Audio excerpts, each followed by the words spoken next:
La Razón Plus presenta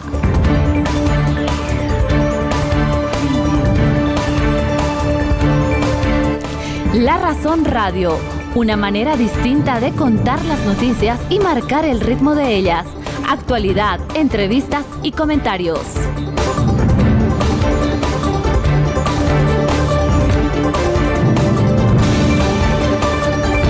Con ustedes, Rubén Atahuichi y Antonio Dalense. Ya estamos en contacto con nuestro primer entrevistado. Se trata del senador Rubén Gutiérrez del Movimiento al Socialismo. Senador, vamos a comenzar con lo que comentábamos antes de contactarlo. Ayer el expresidente Evo Morales, en su condición de líder del Movimiento al Socialismo, ha extendido una invitación al presidente Luis Arce y al vicepresidente David Choquehuanca al Congreso del Movimiento al Socialismo. ¿Cómo considera esta actitud del presidente, como también lo comentábamos nosotros, del Movimiento al Socialismo, de invitar a los mandatarios, habiendo una serie de antecedentes de divergencias internas, de alusiones, hasta decir incluso que hay que cuidarse de Luis Arce? Bueno, Rubén, debemos entender en un contexto de alta sensibilidad política de carácter interna del movimiento al socialismo que hemos vivido en las últimas semanas, en los últimos meses. Sin embargo, nosotros tomamos como parte de la democracia interna, de las discusiones internas, de los debates internos. Siempre hay contradicciones, tensiones, hay una, yo diría, pluralidad de ideas, y no así un pluralismo ideológico, sino una pluralidad de ideas, porque nosotros tenemos un norte, un referente histórico claramente definido, tenemos una unidad política, ideológica, programática que estamos llevando adelante como gobierno nacional, que el movimiento al socialismo, el MAS-IPCP, ha tenido esta oportunidad por parte del pueblo boliviano cuando recuperamos la democracia a la cabeza de nuestro presidente Luis Arce Catacora y David Choquehuanca. Eso no se discute, ¿no? Los programas, los principios fundacionales, el horizonte a los que queremos llegar como gobierno, como Estado, como sociedad, y que, por cierto, gracias a la voluntad popular nos toca asumir la nave del Estado. Eso no se discute. Sí, los temas internos que hacen a la estructura orgánica, desde circunscripciones, las regiones, las departamentales y las nacionales, bueno, está siempre, cada día, cada semana, en debate permanente.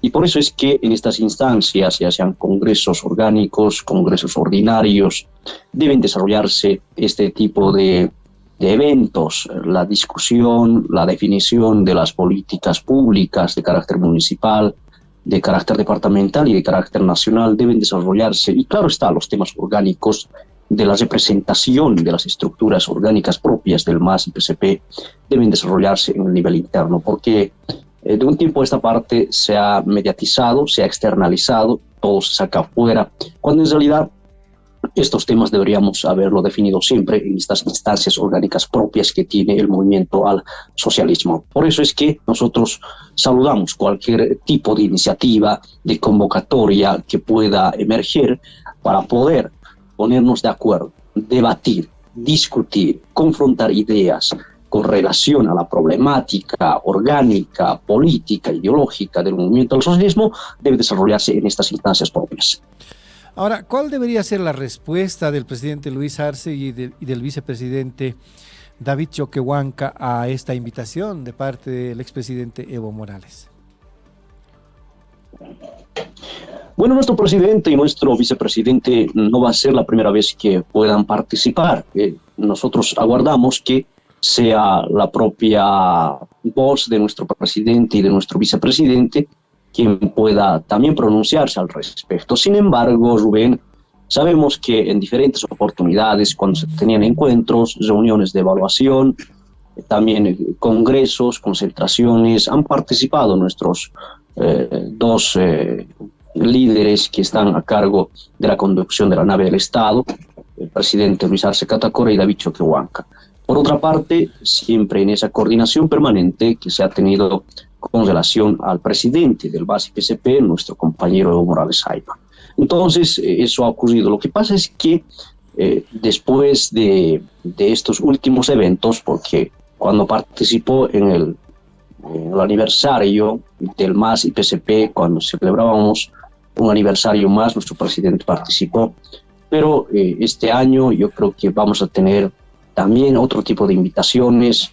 Vamos a participar en reuniones que se defina de manera conjunta como gobierno nacional, como militantes del proceso de cambio, como militantes del movimiento al socialismo, que por cierto a veces pretenden desconocer, pretenden endilgarnos con una serie de adjetivos a alguna dirigencia, no todos, alguna dirigencia del movimiento al socialismo. Nosotros somos paridos de este proceso de cambio, somos del movimiento al socialismo, tenemos militancia activa, tenemos militancia, al menos el que habla Rubén, desde el año 2005, cuando incursionamos al movimiento al socialismo, logramos por primera vez una victoria, que por cierto éramos bastante jóvenes, y hemos dado nuestro tiempo, parte de nuestra juventud, en estas luchas históricas que le ha tocado asumir al movimiento MAS-IPCP, así como a las organizaciones sociales, antes del proceso constituyente, durante el desarrollo mismo de la constituyente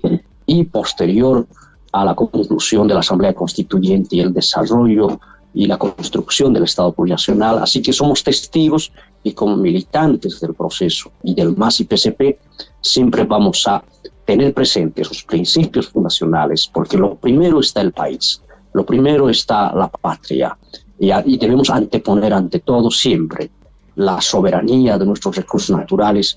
Eso es lo que nos une a los del movimiento al socialismo. Estamos en contacto con la asambleísta departamental de Santa Cruz, doña Nélida Faldín, a quien le vamos a saludar en La Razón Radio. Nélida, buen día, ¿cómo está? ¿Cómo está, Nélida? Hemos contactado con usted para hablar de un problema ya todavía no resuelto. Ocurre que el 9 de junio, la asambleísta del Movimiento al Socialismo, Muriel Cruz, sufrió una brutal, así se puede calificar, una brutal golpiza de parte de sus detractores. Ella decía, de gente vinculada a Luis Fernando Camacho. Casi la destrozan, la pisotearon, la golpearon, casi le rompen la cara, la cabeza. Llegó en un estado lamentable al hospital.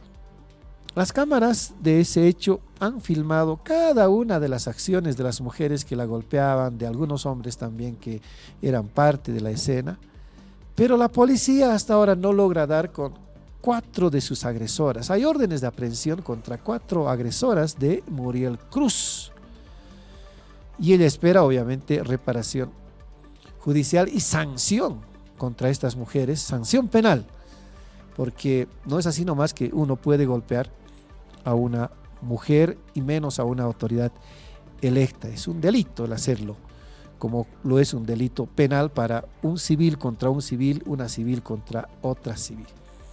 ¿En qué anda el proceso? ¿Qué conoce del hecho, asambleísta? Buen día. Buenos días a todos los que ven este programa.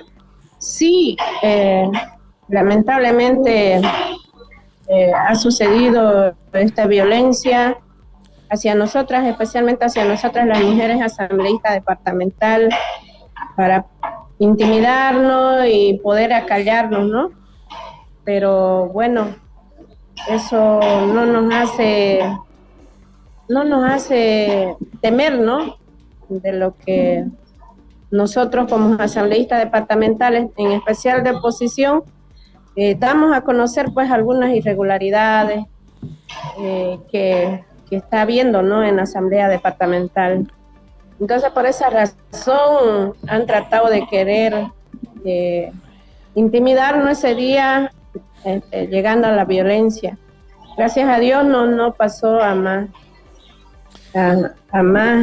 crítica la situación, ¿no? Pero sí, una compañera, la que ha sido más agredida, sí tiene secuelas ahora, ¿no? Pero está en haciendo su fisioterapia para ver si es que puede volver, ¿no? Si bien físicamente, psicológicamente no va a quedar pues normal como antes, ¿no? Antes de ser violentada. Entonces, sin embargo, nosotros, como sus colegas de ella, hemos dado seguimiento, ¿no? Para que esto tenga un precedente, pues, ¿no? De que no se vuelva a repetir lo que hemos vivido ese día. Entonces hemos ido a la Fiscalía, hemos ido a FELCC para sentar la denuncia, hemos hecho todos los procesos correspondientes y actualmente hemos hecho también ampliación de denuncia, porque si bien han sido detenidos 13 de los que estuvieron ahí presentes colaborando a que las compañeras le peguen, no la maltraten a la compañera, y las otras lo que hacían era no dejar pasar a los otros colegas para defenderla, ¿no? Entonces, ese era su trabajo de ellos, de los 13 que están adentro. Ahora falta con esto que han violentado físicamente directamente a ellas, ¿no? Que son 4. Nosotros hemos ampliado la denuncia contra ellas y ahora lo que se está haciendo es que ya se han dado mandamientos de aprehensión, porque hasta el momento no se la pueden ubicar en sus domicilios. Entonces, solo esperemos de que estas agresoras no se hayan ido fuera del país, ¿no? Porque esa es la aclaración que nos han dado, porque nosotros todos los días damos seguimiento, preguntamos en qué situación está y que por favor dé con el paradero y la puedan detener para que cumplan la sanción correspondiente en base a los hechos que ellos han violentado ese día. Asambleísta, ese día usted se encontraba cerca de la escena.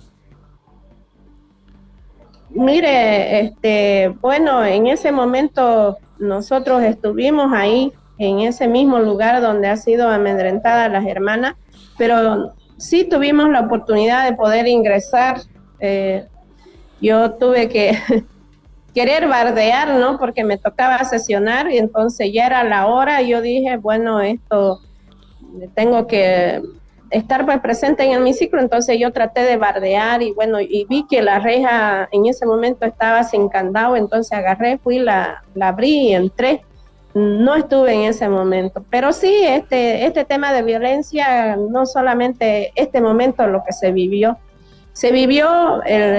hace 3 días antes de esto, también otro colega ha sido violentado, pero yo sí fui violentada cuando en la primera sesión inaugural de este año 2023, donde tuve también que llegar hasta el hospital.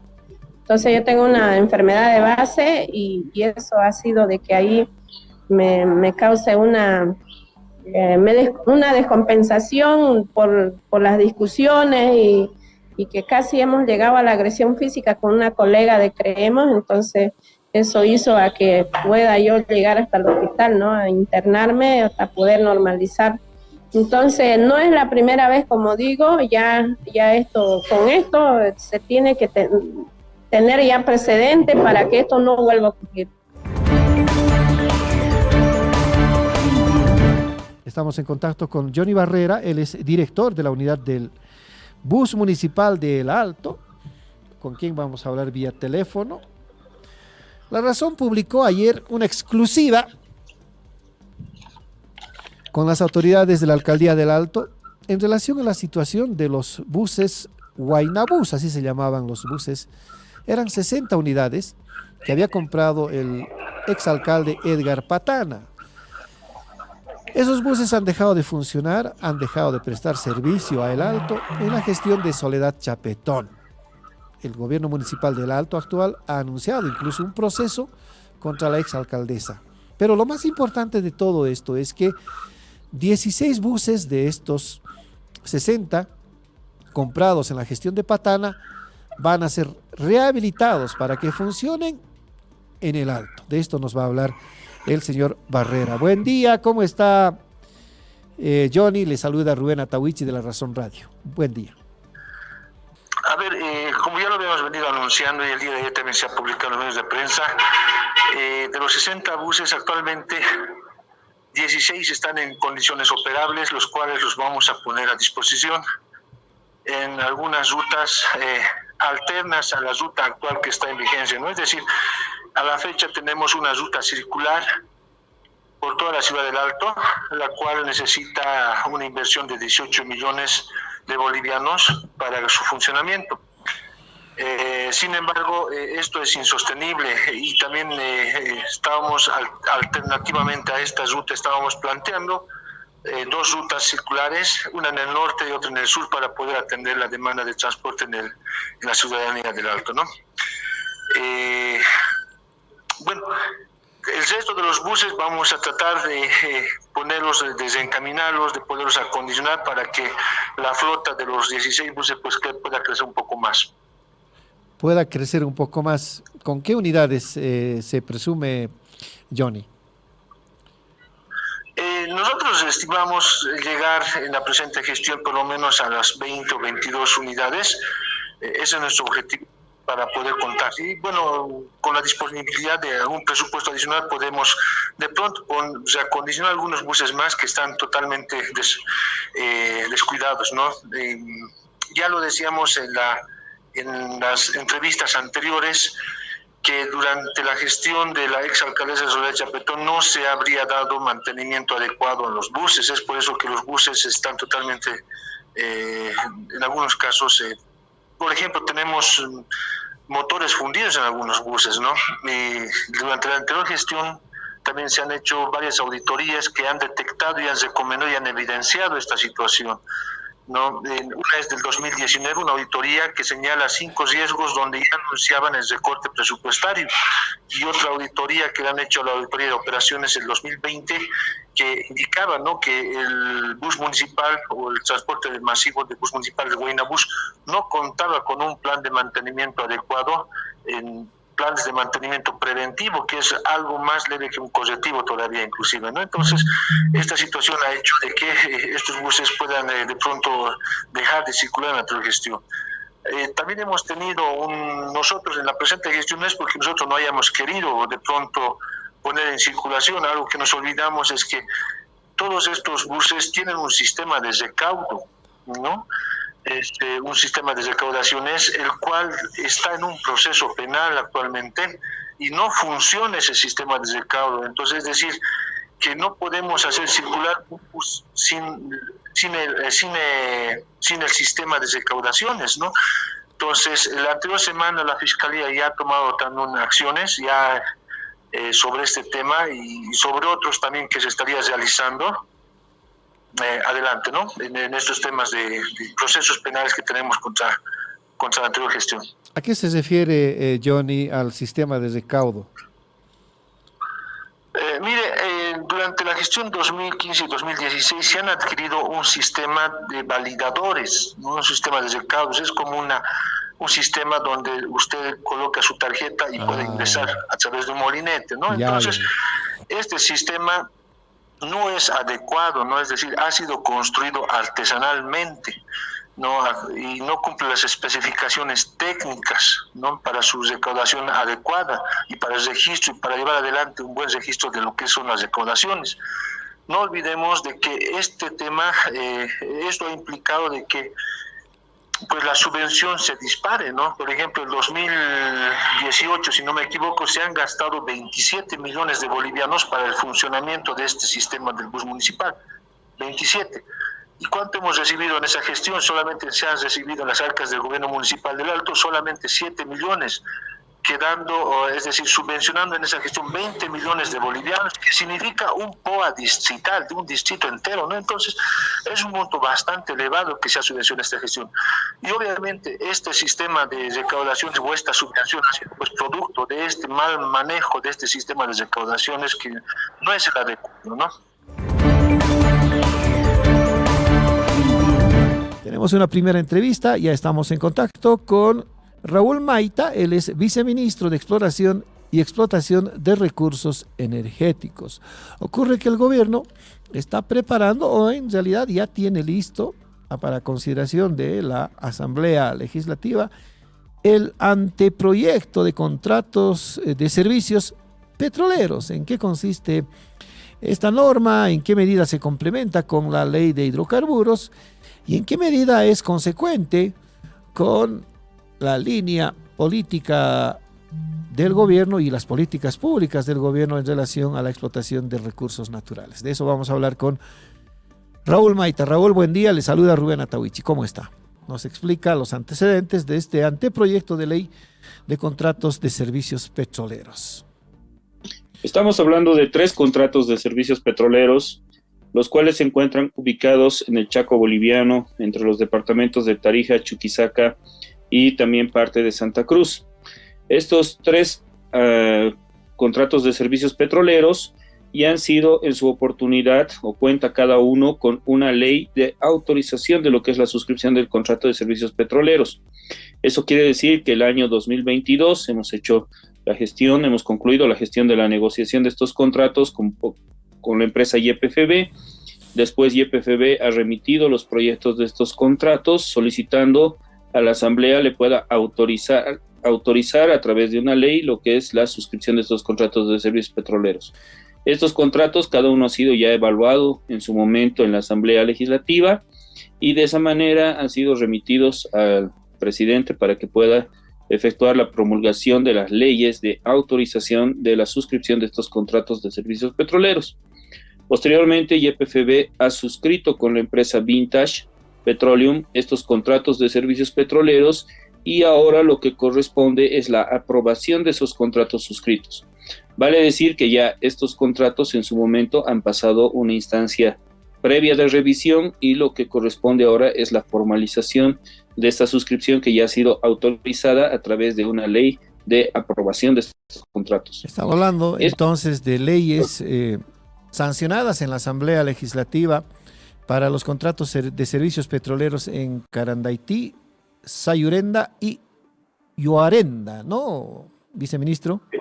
Efectivamente, por ejemplo, para el área Carandaití tenemos la ley 1476 del 12 de octubre del 2022, para el área Sayurenda la ley 1472 de la misma fecha y finalmente para el área Yoarenda la ley 1474.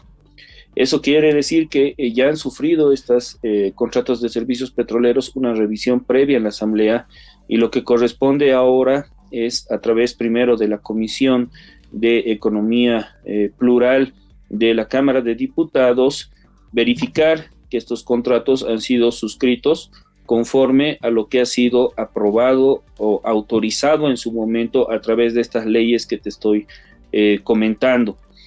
Posteriormente, los datos importantes de este contrato, estás proyectándolo, tenemos una inversión en exploración y explotación de alrededor de $504.5 millones para las 3 áreas. Tenemos la previsión de que en caso de éxito exploratorio podamos tener una renta petrolera estatal de alrededor de $1.514.3 millones y esto estaría asociado a la explotación de recursos recuperables en el orden de los 370 billones de pies cúbicos y 26.5 millones de barriles de hidrocarburos líquidos para estas 3 áreas de contrato. Estas áreas de contrato es importante mencionar que primero se genera el beneficio para las áreas donde se van a desarrollar estos proyectos a través de la generación de fuentes de empleo. La empresa Vintage para la etapa de exploración hace las inversiones a su cuenta y riesgo, eso que significa que el Estado no pone un peso para hacer la exploración, sino todo viene por el capital de la inversión que presenta la empresa para estos proyectos. Por otro lado, es importante mencionar que también se generan las fuentes de empleo directo e indirecto a través de la reactivación del movimiento económico de estas regiones y también se van a ver beneficiados en el caso de que exista una superposición con una TCO de algún proyecto productivo en el marco de lo que establece la ley de hidrocarburos y también en el marco de lo que establece la ley 1333. ¿Dónde se encuentran estas áreas de eventual explotación de recursos hidrocarburíferos, viceministro? El área Carandaití se extiende principalmente sobre la región del Chaco chuquisaqueño, una porción norte del área ingresa al Chaco cruceño y una porción sur al Chaco tarijeño, mientras que las áreas Sayurenda y Yoarenda se encuentran íntegramente y son contiguas, digamos, son vecinas las áreas, se encuentran íntegramente en lo que es el Chaco tarijeño. Esa información es importante porque en la previsión de que se va a generar una renta petrolera estatal Claro. de estos proyectos, ¿eso qué significa? Que esta renta petrolera estatal, una parte de esta renta petrolera estatal está conformada por lo que son las regalías departamentales, ¿no? Que en este momento es el 11% para los departamentos productores. ¿Eso qué significa? Que de la explotación de estos recursos y la comercialización de este hidrocarburo se va a poder recibir también unas regalías departamentales para estos departamentos en el caso de que los proyectos estén se desarrollen sobre los mismos. ¿Cómo estamos en el país? Para esto hemos convocado a Max Enríquez, él es responsable del programa ampliado de inmunización. Buen día, Max, de tanto tiempo, le saluda Rubén Atahuichi, ¿cómo está? Ante los frentes fríos hay que tomar previsiones y eso implica, obviamente, desde casa cuidarnos de no ser afectados por el frío, ¿no? Tomando previsiones. ¿Cómo se encuentra el país en este momento, Max, en relación a casos de IRA, de influenza, de COVID-19? Miren, tenemos un incremento de los casos de influenza. También COVID se ha ido incrementando, pero todavía no en la medida en la que, bueno, ya habíamos sentido el rigor de COVID hace algún tiempo atrás. Pero por ahora estamos todavía con muchos casos positivos de influenza. A ver, en números es posible establecer que Bolivia puede ingresar a una séptima ola, aunque el gobierno lo ha descartado, pero hay posibilidades de, por ejemplo, en La Paz, presumir de que fuera así. Sí, hay todavía muy pocos casos, no de la magnitud, como decíamos, de hace algunos meses atrás, desde el año pasado, por ejemplo. Entonces, pero esto no debería de provocar el descuido en la población. Deberíamos de estar preveyendo que esto sí se podría dar, ¿no es cierto? Este recrudecimiento del invierno que está pronosticado y se prevé bajas temperaturas va a determinar que todavía tengamos enfermedades respiratorias agudas en elevación con relación a esta semana. Si bien ahorita Bolivia está todavía dentro de márgenes de seguridad o de alarma, más bien el área de alarma, pero no estamos en epidemia. Esto va a obligar nomás a tomar siempre las previsiones para que cada uno en la familia también se pueda proteger y cuidar. Y una de las formas que nosotros promovemos siempre es vacunemos a nuestros adultos mayores, a nuestros niños, en este caso para evitar la enfermedad de la influenza. A ver, para no confundir las cosas, ¿en influenza estamos en el área de alarma o en el COVID? No, de influenza. Ya. ¿Cuánto incremento de casos de influenza hay en el momento, Max? Comparando con relación a la gestión anterior, hemos superado el 80%. Pues. O sea, siempre tomamos como referencia un parámetro similar. Hoy estamos pudiendo hablar de que más de 13 personas han fallecido, cosa que no teníamos la gestión anterior. Sí, esto es una influenza. Hasta este momento de 2022 habían menos casos. Eso nos quiere decir. Sí, estamos a esta fecha todavía iniciando, digamos, la temporada invernal, pero sin duda que es de cuidado y hay que tener cuidado con toda la población. Es alto, ¿no? El incremento 80%, Max. Sí, es elevado, porque no teníamos registros o pacientes registrados la gestión pasada. Ahora tenemos en Santa Cruz un elevado número, lo tenemos en los otros departamentos. Claro, también por el tipo de carga poblacional que tiene Santa Cruz, pues es mucho más a ese nivel, ¿no? ¿Cuál será el fenómeno? La gente se ha descuidado, si bien, digamos, le ha dado atención al COVID-19 entre los años 2020, 2021 y 2022, hemos descuidado la vacunación contra la influenza. Sí. ¿Puede ser uno de los factores, Max? Sí, en realidad es en todas las vacunas que sentimos ese efecto. porque de alguna manera nos hemos dejado llevar también por COVID, ¿no? Solamente estamos pensando en COVID, y ahora estamos sintiendo el efecto de que hay una baja cobertura en el resto del esquema de vacunación. Y en relación al COVID-19, ¿cómo se encuentra el país en este momento? ¿Los casos están subiendo? ¿En qué proporción, Max?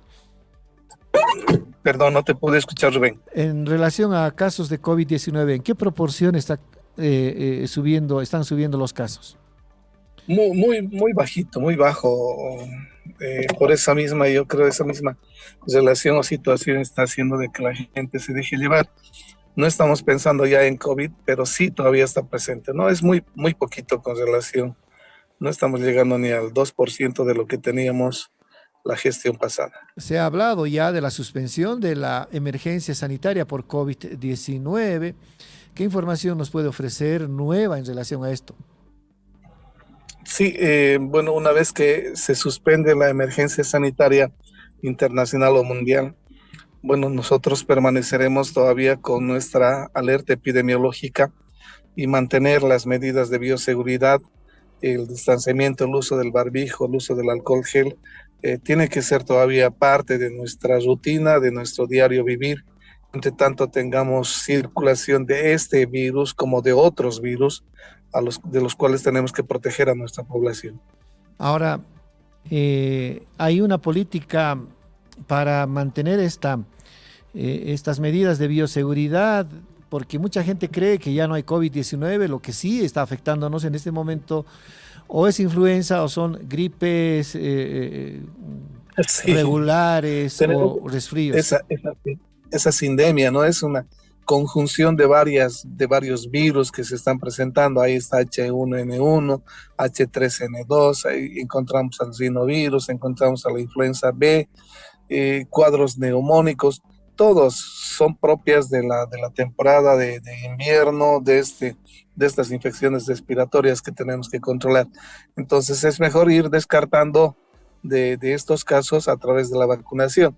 Si uno se vacuna contra la influenza, va a evitar H1N1, H3N2, influenza B. Si se vacuna contra COVID, bueno, ya descartas por lo menos 4 o 5 tipos de enfermedades que ya las puedes ir descartando. Y bueno, cursar con un resfrío común, un resfriado con un rinovirus es normal, ¿no es cierto? Eso lo pasamos anualmente, unas 2, 3, hasta 4 veces en el periodo de invierno. Nos vamos a nuestra siguiente entrevista. Estamos en contacto con el senador William Torres, con quien vamos a hablar de la situación del movimiento al socialismo, de un congreso que se avecina. Él es senador cruceño. Buen día, senador Torres. Le saluda Rubén Atahuichi. ¿Cómo está? Senador, a ver, hemos estado en varias oportunidades hablando con usted en La Razón Plus, ya sea en Piedra, Papel y Tinta o La Razón Radio, sobre la situación del movimiento al socialismo. Las tensiones no terminan, alusiones por aquí y por allá entre algunos ministros y los exministros, como ayer, por ejemplo, ministro Lima, enfrentado con la ex viceministra Nardi Suxo, y el mismo presidente del movimiento al socialismo con algunos parlamentarios y con el propio presidente Luis Arce. ¿Por qué llegó a este extremo el movimiento al socialismo? Si tiene algún diagnóstico u opinión, senador. Creo que sí, es un tema que no es muy fácil de explicar, sin duda. Ha habido una suerte de desentendimientos que inicialmente podían entenderse como algunas divergencias políticas, pero que pareciera que con el tiempo estas divergencias políticas van adquiriendo ya otra connotación. En todo caso, no es falso, es verdad que hay ya fuertes confrontaciones, lo que en un principio veíamos como algo superficial, pareciera que van ahondándose y bueno, ese es un tema que preocupa sin duda a nosotros militantes del MAS, sin duda nos tienen muy preocupados. Las confrontaciones en algunos casos políticas, en otras ideológicas y en algunos otros temas también personales. Creo que este es un tema que tendrá que encontrar salida y solución en el Congreso Nacional del partido o del instrumento político que se llevará adelante el próximo 3, 4 y 5 de octubre del año en curso. Senador, usted dice desentendimiento en el MAS. ¿Será tan simple el diagnóstico? ¿No hay conflicto por pegas, por ejemplo? Porque un sector del movimiento al socialismo, el sector relativo al expresidente Evo Morales, ha sido aislado según las denuncias del propio Evo Morales y algunos dirigentes del movimiento al socialismo, y eso es lo que ha generado un conflicto de la trascendencia que en este momento sufre el partido más grande del país. Efectivamente, cuando yo le decía que hay una suerte ya de discrepancias de orden no solo político, sino inclusive, creo que esto va ya en el orden ideológico, le estoy expresando que la connotación es mucho mayor cuando hablamos ya de algunas diferencias casi ideológicas. Estamos entendiendo y estamos viendo que ya el problema no es superficial, sino más bien profundo. Cuando hay denuncias en sentido de que hay una falta de coordinación entre el Ejecutivo y el Legislativo, que algunos funcionarios del Ejecutivo, como en este caso el ministro Lima, que además, dicho sea de paso, de manera franca y abierta, creo que, por lo menos entiendo que ha sido franco, ha manifestado que él no es militante del MAS, y en consecuencia, cuando hay algún funcionario, en este caso un ministro, que manifiesta no ser militante del MAS, ciertamente no tiene ningún compromiso con la revolución democrática y cultural, que es esencialmente el plan de gobierno que nos ha llevado a conducir el Estado durante 14 años con el presidente Evo Morales. Entonces, cuando no hay compromiso, como el caso del ministro Iván Lima, lógicamente el desenlace que pudiera tener la labor desarrollada por este funcionario jamás será concordante y en la línea trazada por el instrumento. Creo que este tipo de cosas no solo van con el ministro Lima, creo que hay otros ministros también que no tienen ningún compromiso político ni ideológico con el instrumento, con el movimiento al socialismo y PSP. De modo que creo que estos temas, además de notarse, contribuyen a que las diferencias sean mucho más profundas y se vayan profundizando día a día. Porque cuando no hay compromiso, lo menos que les interesa es que esto vaya bien. Vaya bien el proceso, vaya bien la gestión de gobierno, no pareciera que para ellos es absolutamente irrelevante, y entonces esto está afectando el andamiaje del instrumento y por supuesto la gestión del gobierno. Nos vamos a la primera entrevista de nuestra transmisión digital. Estamos en contacto con Marcelo Pedrazas. Él es diputado de Comunidad Ciudadana. Con él vamos a hablar de la decisión de la Asamblea Legislativa anoche, por 101 votos, más de 2/3, de censurar al ministro Eduardo del Castillo. Buen día, Marcelo. Le saluda Rubén Atahuichi. ¿Cómo está? A ver, cuéntenos, diputado, ¿de qué se trató la interpelación al ministro Eduardo del Castillo? Bueno, Rubén, el año pasado, en mayo, presenté esta interpelación conjuntamente 3 colegas de la bancada también de Creemos y Comunidad Ciudadana. En ese marco, las preguntas estaban relacionadas a lo que en su momento se había investigado y descubierto por parte de un periodista chileno, que era la internación de autos robados, estas organizaciones delincuenciales al interior de la policía. Y obviamente, preocupados por el tema, presentamos esa interpelación que en un principio fue pospuesta en 4 oportunidades por el presidente nato del Congreso de manera unilateral. no había cumplido los reglamentos y sobre todo la normativa que señala que debe llevarse a cabo estas interpelaciones, aún existan las solicitudes de permiso por parte de los interpelados. La presión ha sido tal que ya el presidente tuvo que empezar a señalar tantas interpelaciones que habían quedado atrás. Esta la jugó incluso porque puso primero la interpelación del secuestro del gobernador Luis Fernando Camacho, luego la de intervención de los 36 días en Santa Cruz, y esta que era la tercera interpelación de esta nueva etapa, digámoslo así, que inició hace un mes atrás. Nosotros como oposición creo que estamos totalmente satisfechos con el trabajo que hemos realizado, hemos dado una respuesta a la población. Después de 15 años se ha logrado una interpelación con una censura a un ministro, algo que tal vez era improbable hace un tiempo atrás, pero creo que la interpelación tenía un elemento central.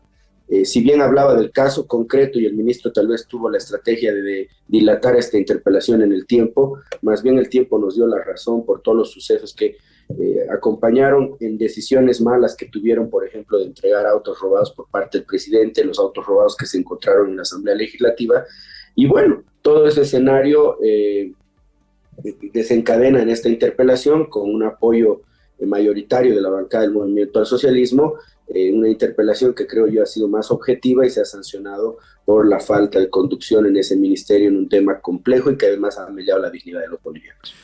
Así es, finalmente con el apoyo del ala evista, la oposición ha logrado esta censura del ministro Eduardo del Castillo. ¿Qué connotación política encuentra en esto, diputado? Bueno, yo quisiera hacer primero una diferencia, ¿no? La oposición ha hecho un trabajo de esta interpelación y la censura que habíamos coordinado antes de la misma sesión el día de ayer por un tema de responsabilidad con la población. Consideramos nosotros que en este y otros temas como el narcotráfico no hay una lucha frontal por parte del gobierno y el ministro se constituye pues a partir de la ley que aprobaron en esta legislatura parte del alto mando policial con las responsabilidades que tiene por ser parte de ese alto mando militar y por ser la primera autoridad del Ministerio de Gobierno. Este exministro no ha cumplido los objetivos a los cuales ha sido designado y la posición de la oposición ha sido esa, ¿no? Hacer un voto de censura en base a este tema objetivo.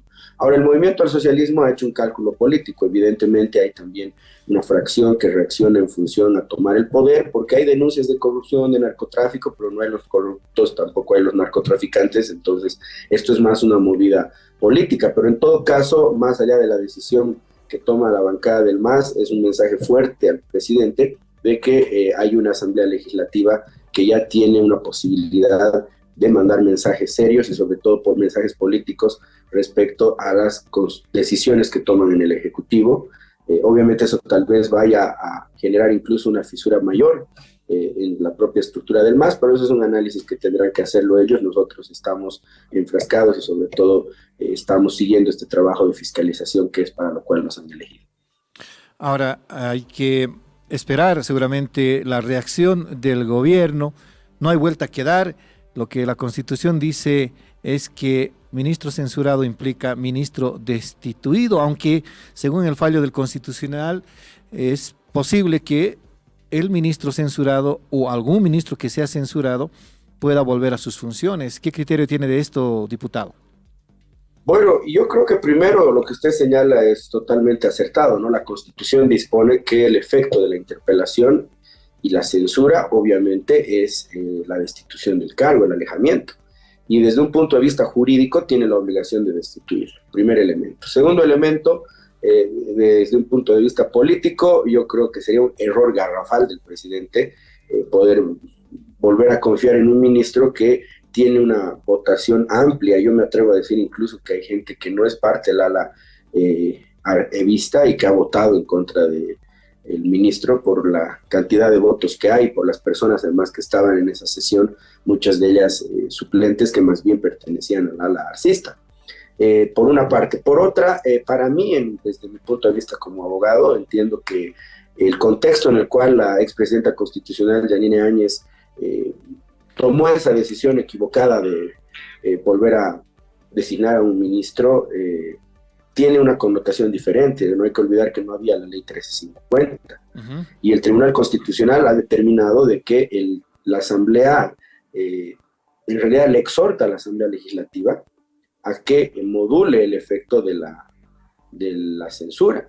y en tanto no haga aquello, hay una ley todavía que está ahí, por el ende el presidente tiene que cumplirla. Yo más bien lo que creo que debería hacer la Asamblea ya inmediatamente, si es que tendría agenda el presidente Choquehuanca, es más bien modular ese efecto.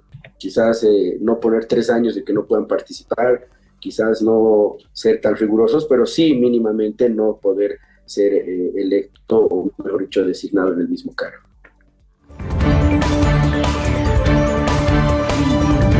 Ya nada más estamos en contacto con la diputada María René Álvarez. Ella es diputada de la Alianza Creemos. Buen día, diputada. Le saluda Rubén Atahuichi desde La Razón Radio. ¿Cómo está?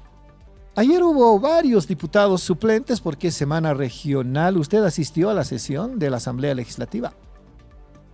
Sí, correcto. Fui una de las interpelantes.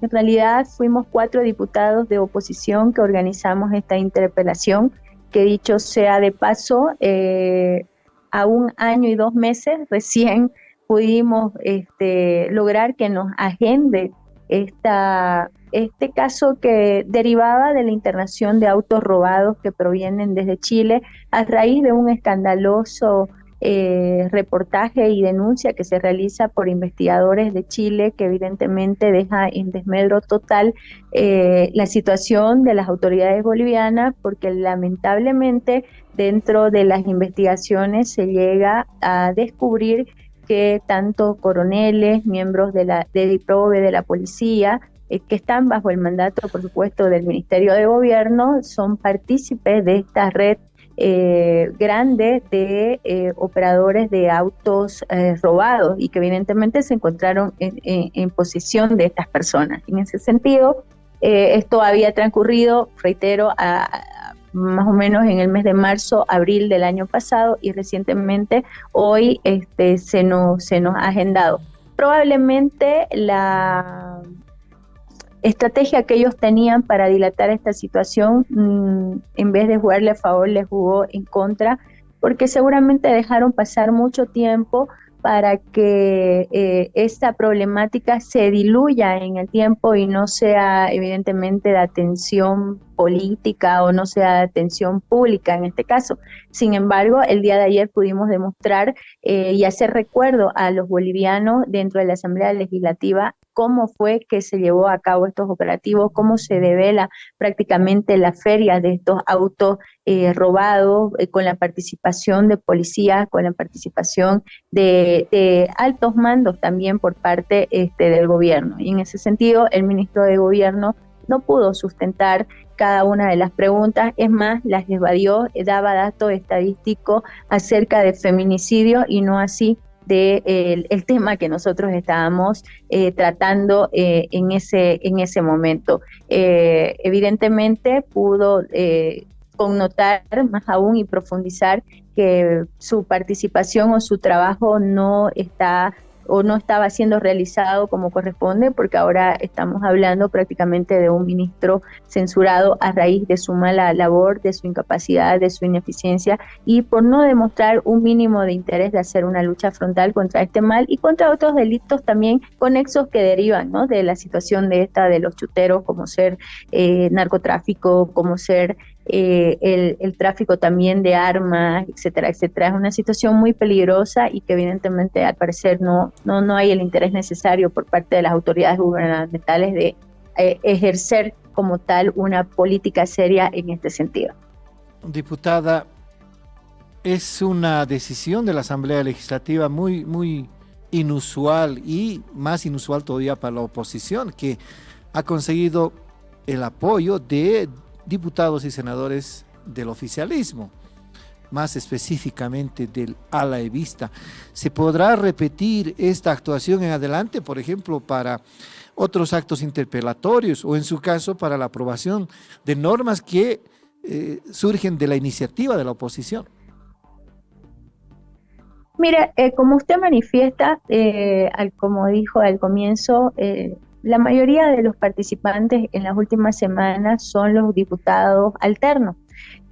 Muchos de ellos, en su participación en lo que ya llevaba el voto de censura para el ministro, pudieron sustentar su respuesta y el por qué le daban el sí, digamos, a la censura, debido a que ellos decían, nosotros no podemos proteger ladrones.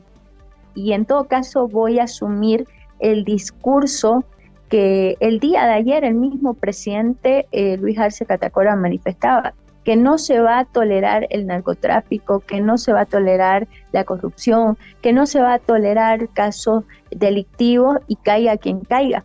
Ahora tiene la oportunidad en sus manos para demostrar si realmente sus palabras van a ser cumplidas a cabalidad o finalmente lo hace simplemente por un discurso político. En este sentido, la Asamblea decidió censurar al gobierno. Es un mandato del primer poder constituido de nuestro país que debe obviamente cumplirse. El presidente deberá destituir de manera inmediata, o en todo caso también hay la opción de que el mismo ministro renuncie. Más allá de que él posteriormente a esta acción quiera premiarlo y seguir teniéndolo como uno de sus principales hombres de confianza, pues ya esa es otra respuesta que debería darle a los bolivianos. Él tiene la oportunidad de ver qué camino va a seguir ante este país, si seguir con la impunidad y protección a estos delitos o finalmente hacer un cambio y pues darle la respuesta que necesita el pueblo boliviano a los problemas sistemáticos y a los problemas endémicos, estructurales que prácticamente estamos viviendo en Bolivia. Hace ratito nada más hemos hablado con su colega de la oposición, Marcelo Pedrazas, quien nos decía que esta actuación de la Asamblea Legislativa conjunta ya con 2/3 de votos, 101 votos de los 96 que necesitaba la Asamblea para censurar al ministro del Castillo, es una oportunidad para recuperar la institucionalidad de la Asamblea, el verdadero carácter de fiscalización y el templo de la democracia, decía él, para generar debate plural, para generar diálogo y concertación. ¿Será posible reencaminar la Asamblea a partir de esta decisión de esa forma? En todo caso, este mensaje duro, por supuesto, o esta reflexión debería llegarle principalmente a Luis Arce Catacora. No pueden seguir teniendo injerencia bajo un ordenamiento político en la Asamblea Legislativa. Los parlamentarios, por supuesto, todos hemos sido electos para hacer una representación fundamental de cada una de nuestras regiones, de nuestros departamentos y del país. En ese sentido se debe enmarcar a ello. Devolver la institucionalidad no solamente a la Asamblea Legislativa, sino a todas las instituciones y los poderes que lamentablemente hoy por hoy están sometidos bajo, reitero, el ordenamiento político del gobierno de turno, sería darle una muestra de que en este país se respeta la democracia, se respeta la institucionalidad y como tal se respeta el Estado de Derecho. Es un gran triunfo después de 15 años que nos gobierna el régimen de Movimiento al Socialismo, donde se ha apoderado evidentemente el abuso con el rodillo masista, obviamente no respetando el reglamento. El día de hoy, 4 diputados de oposición pudimos de cierta manera llegar con el mensaje claro a los parlamentarios. No se puede tolerar más impunidad ante estos delitos y esta situación que ya no puede ocultar el gobierno. Estamos en contacto, ya cambiando de tema, con la presidenta de la Asociación de Concejalas de Bolivia, ACOBOL, Josefina Velázquez. Josefina, buen día. Le habla Rubén Atahuichi de La Razón Radio. ¿Cómo está? Josefina, usted es autoridad municipal. ¿De dónde es? ¿En qué municipio trabaja? Estoy en el municipio de Caracollo, hermano, departamento de Oruro. A ver, hace pocos días el Defensor del Pueblo ha emitido un informe acerca de la violencia y acoso político contra mujeres, autoridades electas. Hay datos que lamentablemente son preocupantes. En 2018 hubo 117 denuncias, en 2019 127, en 2020 160, en 2021 79, en 2022 76. En la gestión actual de 2023 hay 29 casos a la fecha. Son números preocupantes. ¿Nos puede explicar el diagnóstico, por favor, Josefina? Sí, hermano, la verdad, mire, preocupante no solamente para la institución, eso a nivel nacional, ¿no es cierto? Es cierto, si bien tenemos la normativa 243, lamentablemente a la fecha solo tenemos 2 sentencias constitucionales en el caso de 2 asambleístas, pero también informarle que el día de ayer ya se dio una sentencia en el departamento de Tarija por acoso y violencia como tal a una de nuestras concejalas. Esto es un punto positivo para nosotros, pero sin embargo, esas cifras son alarmantes, ¿no? Desde el 2018 hasta la fecha son 600 casos de denuncias que lo tenemos, pero sin embargo también existen ciertas falencias, ¿no? A nivel de la parte operativa del tema de justamente del sistema judicial podríamos manifestar. Otro aspecto también que negativo es el desconocimiento misma de nuestra normativa. Y bueno, lo que también podría ser algo positivo es que se cree juzgados específicos para este tema de acoso y violencia política como tal. No hay juzgados específicos, concejala. No tenemos juzgados específicos. Sí se va, bueno, llega a, bueno, al, ¿cómo se llama?, al juzgado determinado. Eso es producto de un sorteo, ¿no? Así es. A ver, el Tribunal Supremo Electoral de su unidad de géneros, el dato, desde la gestión 2016 a 2022 se han registrado 223 denuncias. Se registraron también 370 renuncias de mujeres a autoridades electas, de las cuales 157 corresponden a la gestión 2021.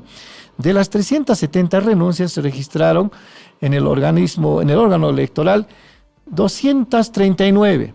De esas 239 serían por temas personales o familiares, 11% por violencia y acoso, por temas de salud, otro tanto, y otro tipo de causales.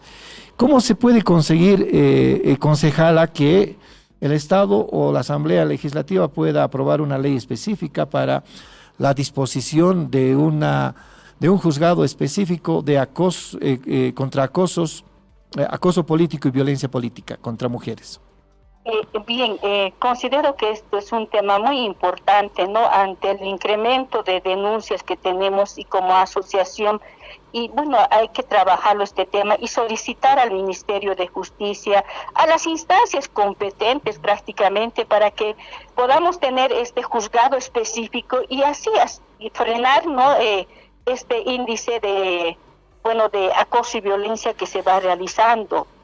Ahora es cierto, detrás de esas renuncias no solamente considero que sean de carácter personal, existe presión en el tema de nuestras hermanas. En algunos casos han ido tal vez desanimándose, ¿no?, a continuar, uno por el factor tiempo, por el otro aspecto, el tema económico, o sea, bajo la presión de la familia. Entonces, en ese sentido van también renunciando nuestras hermanas a autoridades como tal. O sea, miren, no llegan a cumplir pues su mandato de 5 años.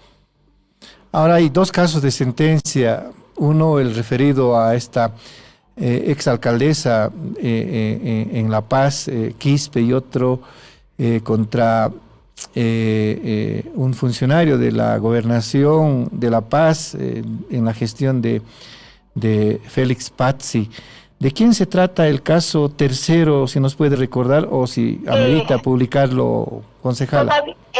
Mire, el día nosotros tenemos nuestra cumbre, ahí es donde vamos a dar a conocer, hermano, pero sí es un aspecto positivo, es el departamento de Tarija como tal.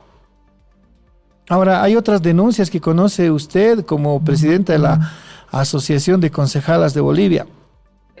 En realidad, mire, las denuncias llegan ahí. A la fecha tenemos nosotras registrado nuestra institución, si bien cuenta con el Centro de Monitoreo de Acoso y Violencia, tenemos 43 casos de denuncias como tal. La mayoría son por tema, por ejemplo, de la fiscalización. Si bien es una de nuestras atribuciones como autoridades, pues ahí producto de ello viene la represalia, ¿no? Entonces, un aspecto. También se tienen el tema de psicológico como tal. Otros aspectos también está el tema de que no se los cancela a nuestras autoridades, ¿no? Entonces hay cierta represalia para poder de alguna manera también amenazarlas, hostigarlas.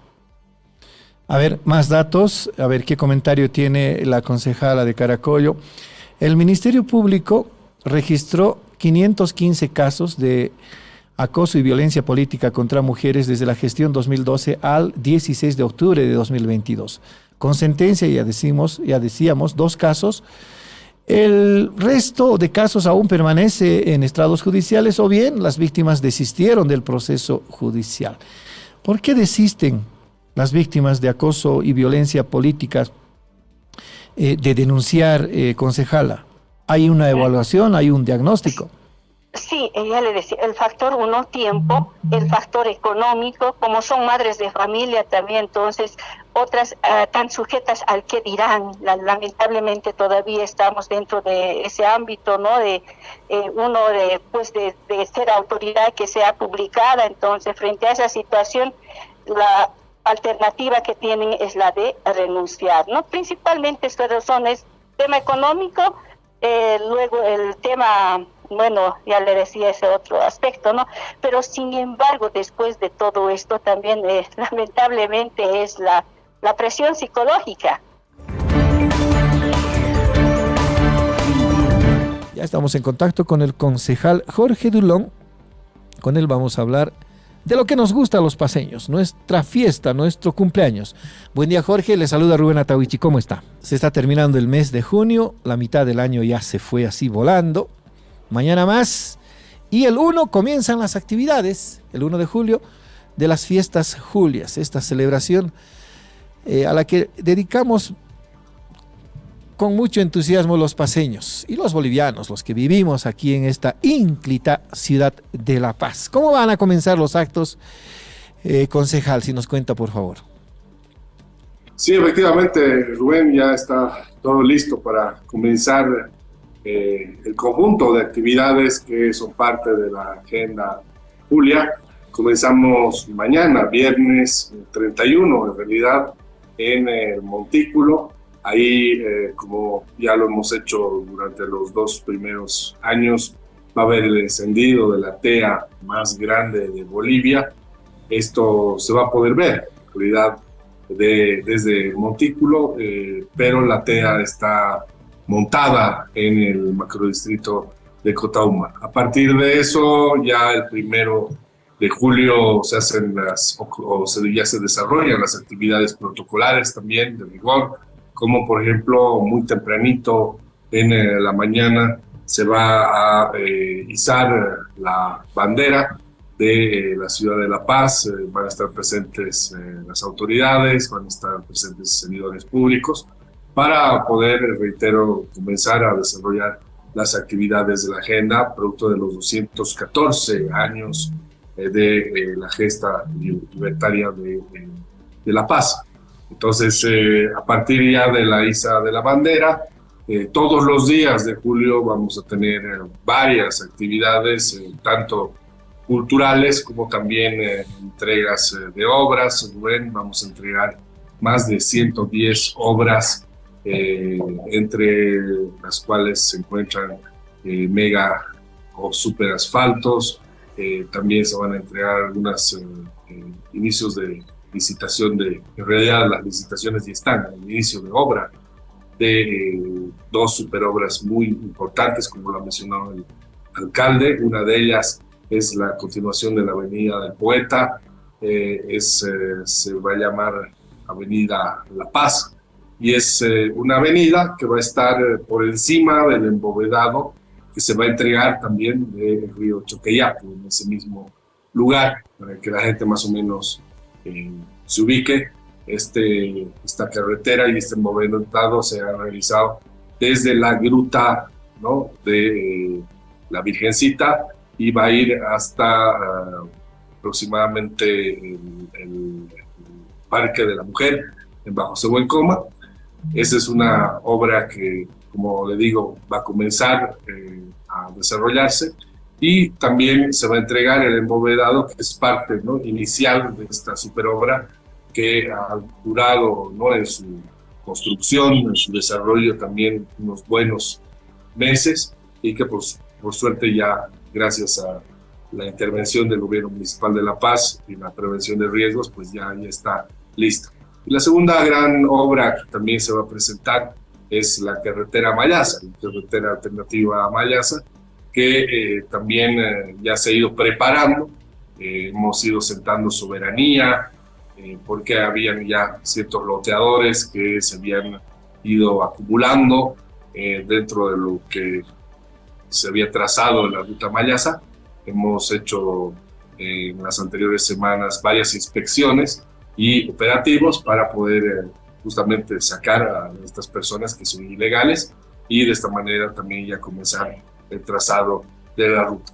Adicionalmente a eso, Rubén, hay asfaltos que se van a ir desarrollando, tales como ya la población ha visto en La Paz, ¿no? En La Vallivian, en Miraflores, en Obrajes, etcétera. Se han trazado varios superasfaltos, así le hemos llamado, para que ya la gente pueda transitar de manera cómoda y ya no estar padeciendo, ¿no? Los huecos de las rutas que tanto daño le hacen a los autos.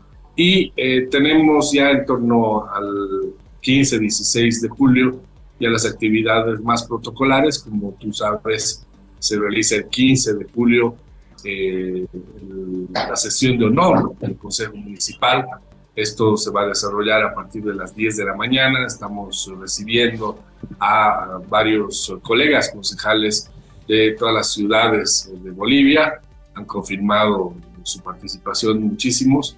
Y algo que quiero anunciar de manera particular, querido Rubén, y es que vamos a hacer la sesión ordinaria de la Asociación de Concejales de Bolivia, que tengo el honor de presidir.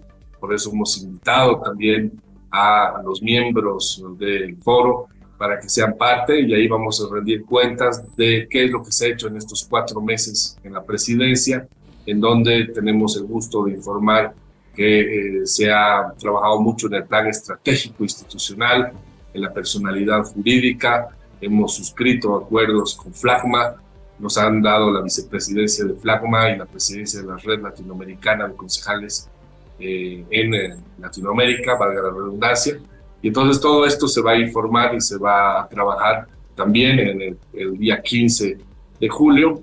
Tenemos adicionalmente el lanzamiento de la verbena. Ahí hay una característica interesante, porque en realidad la verbena paceña se está convirtiendo en una verbena con un carácter internacional. Comienza para toda la familia desde la 1 de la tarde hasta las 7 de la noche. Esta es la parte familiar, reitero. Y desde las 7 de la noche en adelante ya es la verbena ya para la gente un poco más adulta. Por lo tanto, se ha considerado que la verbena que sea para la familia, de la mañanita hasta las 7, no se pueda consumir bebidas alcohólicas. Vamos a hacer algunos operativos de control para que esto sea efectivo, y además que la verbena, reitero, se convierta en un espacio familiar. Ahí tenemos como nunca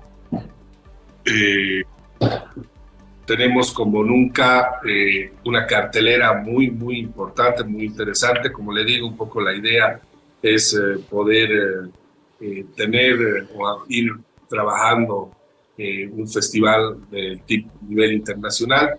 Por lo tanto, la cartelera para la verbena paceña, tanto en la mañana como en la noche, tiene grupos muy representativos, muy interesantes. Acá tengo la lista para que la gente vaya tomando nota. Va a estar Guara, va a estar Sinley, va a estar Desaire, Euforia, Maroyu, Gran Matador, Onda Cumbiera, los Jimmy James, Doble Vía, Octavia, Luis Vega, Nina Schatz, que es la DJ de moda. Y como una sorpresa especial, tenemos también la participación y la presencia de un grupo internacional muy reconocido como los Auténticos Decadentes. Entonces, y también la presencia conmemorativa, en realidad vamos a tener un espacio de reconocimiento también para el grupo Hachamaycu, que, como ustedes saben, hace poco ha perdido a su voz, ¿no? A don Fray Chuquimia, y hemos querido también tenerlos ahí en un pequeño espacio en la verbena paseña. Ella es activista de los derechos humanos y consiguientemente estudiosa de casos de abusos clericales. Queríamos comentar con ella este último comentario que hiciera el Procurador General del Estado, Wilfredo Chávez, ¿no? Y Ninosca nos va a contar cómo anda el proceso y todos esos detalles. Ninosca, buen día. Qué gusto hablar contigo. Te saluda Rubén Atahuichi. Habíamos estado ya en contacto antes, usted siempre preocupada por la situación de las víctimas de pederastia y abusos clericales. ¿Cómo avanza el proceso? ¿Le ha hecho seguimiento? Es más, es abogada de las víctimas. Si nos puede contar, por favor, Ninosca. Gracias, Rubén. Mira, justamente hoy estamos acompañando la sesión de la Cámara de Diputados, que ha reactivado el proyecto de ley que justamente ha sido enviado por el Ejecutivo, que en sus dos componentes tiene que ver con la imprescriptibilidad de delitos de abuso sexual, lo cual las víctimas han enfatizado que esta es una necesidad importante, han aplaudido la loable acción del Ejecutivo. No obstante, la otra parte del proyecto de ley, que significa la conformación de la Comisión de la Verdad, ha sido rechazada públicamente por las víctimas porque no cumple con estándares internacionales, no incluye víctimas, no incluye una rendición de cuentas ni participación de sociedad civil, y creo que este es un elemento muy que empáticamente hay que decirlo. Sí, la Asamblea Legislativa no incorpora víctimas y básicamente solo estamos hablando de instituciones del Ejecutivo y del Judicial, que además está cuestionada porque el artículo 14 de la Constitución señala que no se pueden delegar funciones, podría ser declarada inconstitucional también, pero sobre todo no es una comisión de la verdad, es una comisión meramente interinstitucional, y creo que hay que llamar las cosas por su nombre, Rubén. Esta es una preocupación que hemos estado solicitando a los asambleístas. Se han enviado 3 notas, tanto al presidente Luis Arce, las víctimas no han sido recibidas, al diputado Jerjes Mercado.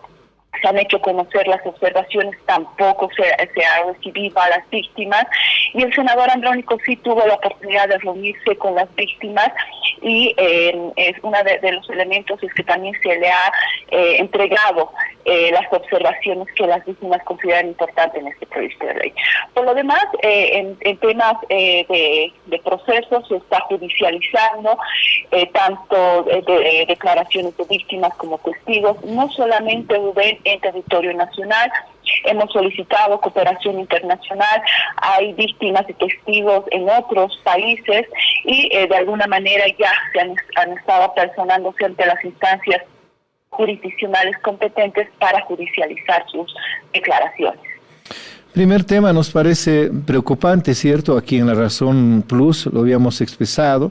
¿Cómo es posible que se conforme una comisión de la verdad sin la presencia de las víctimas? ¿Por qué tendría el Estado, en este caso el órgano ejecutivo y el órgano legislativo, que desestimar su participación? ¿Por qué? ¿Cuál es el interés de dejarlos a un lado cuando ellos podrían ser parte importante de esta comisión de la verdad? Ya Ninosca Durán sabe que la vez pasada nosotros publicamos un comunicado de parte de ECA Global que precisamente cuestionaba que los estados se afanen en conformar comisiones de la verdad en casos de abusos clericales sin las víctimas. Hay experiencias negativas en varios países, como también hay experiencias positivas. Segundo elemento, Ninosca, nos interesa mucho el proceso. ¿Cuántas víctimas han denunciado ya a los curas pederastas? Si tiene el registro, por favor.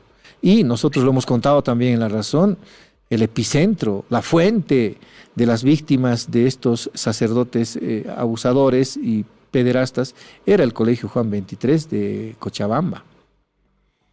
Así es, bueno, yo estoy colaborando con las víctimas del Colegio Juan 23, sin embargo, con pesar tenemos que señalar que hay víctimas múltiples, no solamente en el caso Pedrajas. Si bien se ha concentrado en la jurisdicción del Distrito Judicial de Cochabamba, la mayoría de los casos, estamos hablando también de procesos de encubrimiento, incluso contra el actual provincial de la Compañía de Jesús, ha sido de conocimiento público, incluso que se ha entregado el diario del cura pederasta, como se lo ha denominado, de Pedrajas, adulterado, y esperamos también... ¿De qué, perdón, Ninosca, de qué provincial estamos hablando? Si nos cita el nombre, por favor. Han habido, yo quisiera del actual,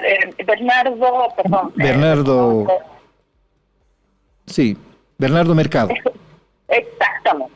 Sí, hay procesos abiertos también contra el exprovincial Chirbeques, porque básicamente esto ya ha sido puesto a consideración de ellos antes de que incluso la noticia estalle en España, y no ha habido una adecuada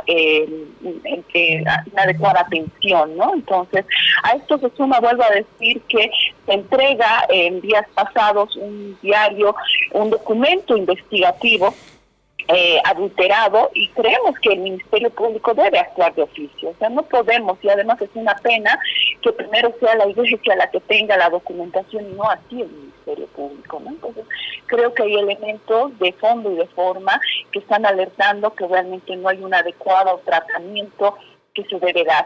En algún momento, y a la pregunta, yo quisiera un poco mantener estos elementos ya cuando concluyan seguro las víctimas, que les corresponde también a ellos, darán información ya pública de lo que se ha logrado, pero de alguna manera yo sí debo decir que ha sido un tanto complejo este proceso, porque también a través de la Iglesia han tenido acceso directo a las víctimas, queriendo romper este movimiento de víctimas también, ¿no? Con ofrecimientos incluso de dádivas, etcétera, ¿no? Entonces, es un proceso complejo, Rubén. Por eso las víctimas no necesitan de valentía, las víctimas necesitan un Estado que las proteja y que les dé condiciones de justicia adaptada y de protección reforzada, y creo que esto es lo que necesitamos en esta coyuntura, entender, ¿no? Un Estado protector que dé todas las garantías a las víctimas y a los testigos. Estamos en contacto con el ministro de Hidrocarburos y Energías, Franklin Molina. Con él vamos a hablar acerca de un hecho noticioso que ha ocurrido ayer. A eso queríamos llegar también en el segundo comentario, acerca de la firma de convenios para la instalación de 2 plantas de extracción directa de litio, una en Uyuni y otra en Pastos Grandes, ambos en Potosí. Vamos a hablar con el ministro a detalle respecto de este hecho. Buen día, ministro, le saluda Rubén Atahuichi, ¿cómo está? Como usted bien lo indica, el día de ayer se hicieron anuncios importantes respecto a 2 convenios que firmó nuestra empresa estatal YLB.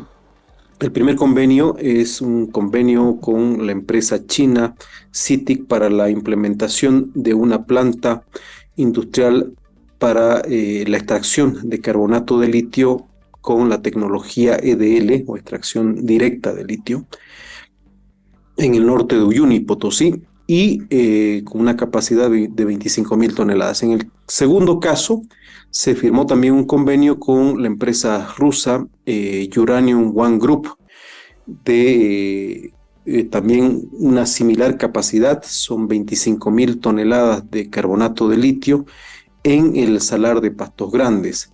En este caso hay una particularidad, que la capacidad de extracción que tendría esta planta estaría superando el 95%, lo cual es algo muy importante, y por lo mismo también los costos en esta planta son bastante optimizados, son $578 millones. Quiero mencionar aquí que en ambos convenios, tanto con la empresa china que es CITIC como Uranium One, suman $1.400 millones en estos 2 convenios. Un aspecto importante porque sin duda son noticias que benefician al país y por otro lado tenemos un impacto con la generación de fuentes laborales que se van a ir desarrollando durante este tiempo. De hecho, ya estamos coordinando algunas actividades previas en lo que va a ser el desarrollo de estos proyectos. Nos referimos con nuestras empresas del Estado también que están vinculadas al desarrollo de proyectos. En el caso de nuestra empresa nacional de electricidad y también de YPFB. Sin duda es una buena noticia porque no solamente la región de donde se desarrollan estas actividades van a ser beneficiadas producto de la industrialización, sino también producto de los ingresos generados ya en su puesta en marcha. Estos convenios prevén una fase que es justamente el desarrollo de los estudios de la ingeniería como tal del emplazamiento, microlocalización de los proyectos y lógicamente de los estudios de factibilidad a diseño final que van a estar construidos en los próximos 6 meses. Es un tema muy, muy estratégico para el país y con ambos proyectos sin duda el impacto que se tendría en términos de la capacidad productiva, estamos hablando de 50.000 toneladas de producción de carbonato de litio que estarían para el 2025 comenzando a operar en el país. Ahora, había expectativas respecto del salar de Coipasa. ¿Allí se va a instalar alguna planta en adelante? ¿Qué previsiones ha tomado el gobierno y YLB en este sentido? ¿O cómo se explica? Sí, debemos de recordar que en el 20 de enero se firmó también un acuerdo con un consorcio chino, con el consorcio CBC, por sus siglas KTL, Prum y CIMOC. Son estas 3 empresas que sin duda están apostando también por el país. Tenemos allí una planta para 25.000 toneladas. De hecho, en este mes de julio ya están finalizando todos los estudios para comenzar con la fase constructiva también de estos 2 proyectos. También acá, en este caso, son como $700 millones que se están invirtiendo y es un aspecto importante. En realidad, la sumatoria de los convenios firmados, que en total suman 4 convenios firmados con YLB, totalizan una inversión de $2.800 millones. Una cifra, yo diría, récord en los últimos años. No nos olvidemos que ni en el sector petrolero se ha invertido tanto y se han anunciado tantas inversiones. Creemos que esta es una excelente noticia para los bolivianos, considerando además que el mundo está hoy con una coyuntura muy particular. Se habla ya de una crisis financiera, se habla de complicaciones dentro de lo que son inclusive la sostenibilidad energética en distintos países, pero este aspecto vinculado a la transición energética, a la electromovilidad, hoy por hoy sitúa a nuestro país como un abanico de oportunidades, no solamente en la extracción para la producción de carbonato de litio grado batería, que son estos 4 proyectos, sino también para los proyectos que tienen que ver sin duda con procesos encadenados a los proyectos que están vinculados a los salares evaporíticos, a los recursos evaporíticos en todo caso. Reitero, inclusive estamos hablando con la empresa CITIC para la implementación, para la instalación en el país de una planta ensambladora de vehículos eléctricos. Esto es un aspecto que lo estamos conversando, pero reiteramos, esto es un tema que lo tenemos que conversar, revisar y ver todas las factibilidades, tanto técnicas, económicas y financieras, para que lógicamente esto se materialice.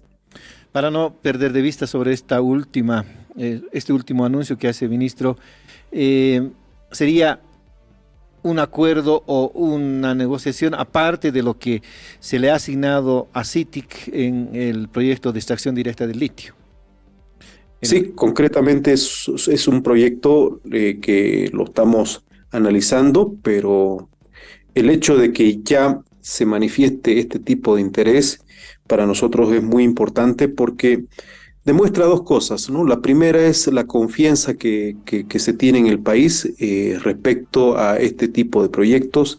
es decir, la seriedad con la cual se han hecho estos importantes anuncios y con la cual participan estas firmas en términos de inversión en el país, demuestra que hay una credibilidad en lo que se está haciendo.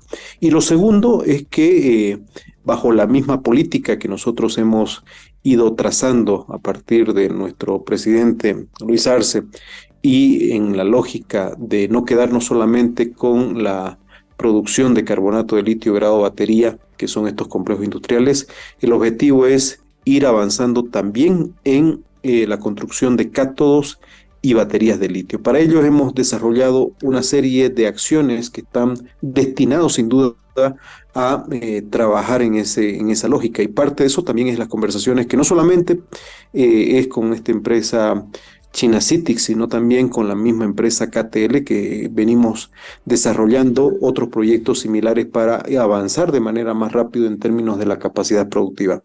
Un aspecto particular que hay que mencionar es que en términos inclusive de nuestra producción de las plantas que tenemos hoy por hoy en Uyuni, que estamos en la parte de implementación, en la parte final, porque tenemos una planta de carbonato de litio con una tecnología convencional que es la tecnología Piscinas. Es un proyecto que se comenzó el año 2018 y que ha tenido sus complicaciones por distintos motivos, y este año ya estaría prácticamente también en operación esa planta, luego de haber pasado por una serie de etapas. No nos olvidemos que el 2019 también hay un retroceso dentro de lo que es el contexto institucional democrático del país, con lo que ha sido este régimen de Áñez en el gobierno, que no solamente paralizaron los proyectos, sino en algunos casos hasta desmantelaron algunas de las iniciativas para llevar adelante los proyectos. Más allá de eso, y sumado al tema del COVID, lógicamente nos encontramos con un escenario complejo. El 2021 hemos llevado adelante la construcción y finalización de este proyecto importante, y entendemos que los próximos meses también estaríamos ya comenzando a arrancar. Pero para eso es necesario también que la población conozca que para llevar a máxima capacidad este tipo de plantas requiere una curva bastante larga, dado que la misma tecnología de las piscinas, que es una tecnología de evaporación, el ciclo para la obtención de materia prima es bastante largo, ¿no? Es decir, nos estamos refiriendo de que para la obtención, por ejemplo, de la producción como tal, son 2 años y medio frente a las 2 horas y media que dura, por ejemplo, el proceso de extracción vía EDL, vía extracción directa de litio. Por lo cual, para nosotros es estratégico avanzar no solamente con este tipo de proyectos, sino llevar adelante todos los procesos vinculados a la industrialización. Creemos que ya hemos dado saltos cualitativos importantes, y lo que se anunció ayer, sumado a lo que se viene haciendo, son aspectos concretos, reitero, en términos de la industrialización del litio para el país. Nos vamos a una siguiente entrevista. Estamos ya en contacto con el senador Williams Torres del Movimiento al Socialismo, a quien primero le vamos a pedir nuestras disculpas. Le hemos hecho esperar escuchando la entrevista con el ministro de Hidrocarburos. Senador, buen día. Le saluda Rubén Atahuichi. ¿Cómo está? Senador, finalmente se han decantado los hechos luego de la censura en la Asamblea Legislativa del ministro de Gobierno, Eduardo del Castillo. El presidente, mediante decreto, destituyó a la autoridad, y también, acto seguido, mediante decreto, restituyó a la autoridad. Ayer, el ala que apoya a Evo Morales y el ala que apoya al presidente Luis Arce se han agarrado con todo, y obviamente hay reacciones, y entendemos que hay una crisis muy profunda en el movimiento al socialismo. Si nos puede contar, por favor, esta situación. Adelante, senador. Rubén, ciertamente la Asamblea Legislativa, en pasados días, concretamente el día martes, conoció y llevó adelante la censura, la interpelación en contra del ministro de Gobierno por presuntos hechos que no habrían sido debidamente explicados por él, que tienen que ver con el robo de vehículos en la República de Chile, y que de pronto fueron encontrados en Bolivia por investigadores particulares, privados chilenos, y para colmo de males, estos vehículos, varios de ellos fueron encontrados en casas, en domicilios pertenecientes a funcionarios policiales de alto rango, que en ese momento algunos inclusive estaban en calidad de directores de la Fuerza Especial de Lucha contra el Robo de Vehículos. Estos hechos ciertamente tendrían que haber sido no solo explicados, sino además puesto en conocimiento del pueblo de Bolivia en su momento, y si no se lo hizo en su momento, por lo menos a través del informe que que prestó el ministro del Castillo en el informe de la interpelación. ¿Cuáles fueron los resultados de estos avances, etcétera, de estas investigaciones, etcétera, etcétera? Eso desafortunadamente no ocurrió. No se supo dar explicación qué es lo que pasó con todo esto, por qué se entregó al presidente del Estado un vehículo robado para que a su vez este vehículo sea entregado por la primera autoridad del Estado en favor de una organización social, y que luego, más tarde, de manera vergonzosa, los medios de comunicación dieron cuenta de que el presidente entregó un vehículo robado a una organización social. Estos hechos ciertamente, pero además, sumado a esto, hay muchas otras cosas. No olvidemos de que esta fue la tercera interpelación. Ciertamente como una forma de demostrar descontento con esta, pero además desaprobación de la gestión de este funcionario público, ministro de Gobierno, la Asamblea Legislativa lo censuró. Esta censura, al decir del artículo 158, numeral 18 de la Constitución Política del Estado, lo que merecía era que esta autoridad, por dignidad, mínimamente tendría que haber en forma inmediata puesto su cargo a disposición del presidente del Estado, o en su defecto, si no se daba esta figura, el presidente del Estado, dentro de las siguientes 24 horas de conocer de manera oficial y formal la decisión del primer órgano del Estado, que es la Asamblea Legislativa, ciertamente tendría que haber destituido a esta autoridad. Sin embargo, de manera absolutamente extraña, el presidente del Estado, después de haber dictado el decreto presidencial de destitución de esta autoridad, en forma inmediata procede a la designación nuevamente, lo que ciertamente es preocupante. Primero porque pareciera que se están burlando el presidente del Estado de los alcances constitucionales. Pero más allá de aquello, creo que el pueblo de Bolivia ha mostrado una desaprobación importante de la gestión de la autoridad del Ministerio de Gobierno, es decir, del ministro Eduardo del Castillo. Y este tema, no sé si el presidente no ha tenido la objetividad en lecturar adecuadamente, pero bueno, creo que desde mi perspectiva se ha vulnerado la disposición antes referida de la Constitución, designando nuevamente a la autoridad de gobierno, es decir, al ministro de Gobierno. De hecho, esto ha generado una suerte de repercusiones, entre ellas que se entiende que hay una suerte de desprecio, de menosprecio, de burla de parte del presidente del Estado con relación a las decisiones asumidas por el órgano legislativo en su conjunto, es decir, la Asamblea Legislativa, cuyo presidente nato es precisamente el vicepresidente del Estado, David Choquehuanca, acompañante del primer mandatario. En todo caso, estos hechos han generado una suerte de repercusiones tanto en lo político como también en lo orgánico, en el MAS. Que por supuesto ya han degenerado, ya se han decantado por una suerte de conductas y actitudes probablemente en el pasado inimaginables, pero creo que esto no le está haciendo bien a la gestión de gobierno del presidente Luis Arce Catacora. Yo entiendo que esta decisión asumida es una decisión absolutamente desacertada, que no le va a hacer bien para nada a la imagen y a la gestión de su gobierno.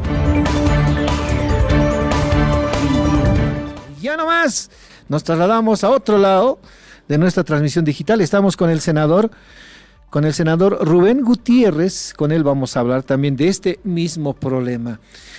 Hay dos alas definidas ya en el movimiento al socialismo en la Asamblea Legislativa, ¿no? Que han tenido desencuentros tan cruciales que creo que se encuentra ya este partido de gobierno en un punto de inflexión.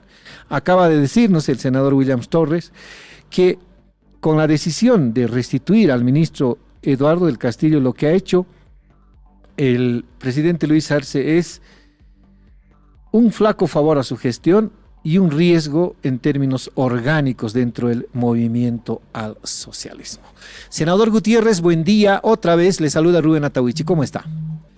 Senador, se están agarrando a patadas y puñetes en el movimiento al socialismo, mucho más después de la decisión de la Asamblea Legislativa de censurar al ministro Eduardo del Castillo y consecuentemente ser destituido por el presidente Luis Arce en cumplimiento a la Constitución, decía él, y a la vez restituido en sus funciones. ¿En qué queda el movimiento al socialismo? Nosotros creemos que ha sido el punto de inflexión. Entre un antes y un después se encuentra el movimiento al socialismo. Bueno, Rubén, nosotros consideramos de que la gestión de gobierno a la cabeza de nuestro presidente Luis Arce Catacora siempre es respetuoso de la norma fundamental que rige los destinos de nuestro país, los destinos de la administración pública con relación a la designación, a la destitución, a la remoción del gabinete del órgano ejecutivo. Ese es un primer elemento que hay que tomar muy en cuenta, producto de la censura que ha ocurrido después de la interpelación al ministro de gobierno. Lo que se tenía que cumplir procedimentalmente es pues la destitución, y eso, en cuanto se refiere a los efectos jurídicos de la censura, se ha cumplido con la emisión del decreto supremo en el que el presidente cumple con esta atribución constitucional que tiene la Asamblea y consecuentemente de separar al ministro de gobierno. Pero también en cumplimiento a la misma norma fundamental, nuestra Constitución Política del Estado, en el que establece en su artículo 172 las atribuciones privativas del presidente del Estado plurinacional con relación a la designación y conformación de su gabinete, en este caso el nombramiento de un nuevo ministro, es que asume la decisión tomando en cuenta también las sugerencias, las voces de las diferentes organizaciones sociales, los movimientos sociales que han respaldado desde el punto de vista de otorgarle el sello de legitimidad a una autoridad de gobierno que ha estado llevando adelante muy acertadamente la gestión de gobierno, la gestión política con relación al Ministerio de Gobierno, y en base al elemento jurídico constitucional y al elemento de la legitimidad, que es muy importante sintonizar en una gestión de gobierno, es que toma la decisión nuestro presidente de realizar una nueva designación, porque es una nueva designación con relación al nuevo ministro, aunque obviamente se aplica o se maneja bastante con la figura de la restitución, o en este caso, para nosotros es una nueva designación que recae desde luego en la misma persona como es el señor Eduardo del Castillo, que va a continuar en las funciones de ministro de gobierno y llevar adelante todas las políticas sectoriales, políticas gubernamentales que ha estado ejecutando en los últimos meses, en las últimas semanas. Entonces, nosotros consideramos siempre respetuosos de la Constitución, de las leyes, de la Ley Orgánica del Poder Ejecutivo y las atribuciones previstas que hace que nuestro presidente pueda definir Senador, el equipo con el que va llevar adelante el programa político que hemos ofrecido al pueblo el año 2020 cuando ganamos las elecciones generales. senador, ¿no implica una afrenta de parte del gobierno a la Asamblea Legislativa por un lado y una afrenta del presidente Luis Arce a los ímpetus, a los anhelos, a los cuestionamientos, a las críticas, a las objeciones del líder del movimiento al socialismo, Evo Morales, y el ala que dirige en la Asamblea Legislativa?